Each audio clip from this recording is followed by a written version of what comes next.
এই বৃষ্টির দিনে একটু চিকেন পকোড়া বানাচ্ছি, আমরা খাবো।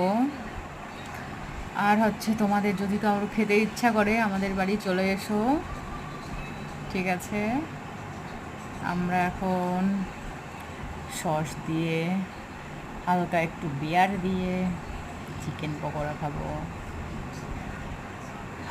তোমাদের কার কার খেতে ভালো লাগে সেটা একটু জানি।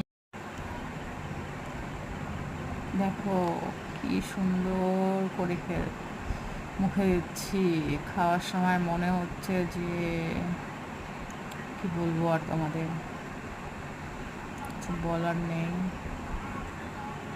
এত টেস্টি, এত সুস্বাদু খাবার, কি বলবো। তোমরা একদিন বানিয়ে খেও বন্ধুরা, আমার খাবার দেখে।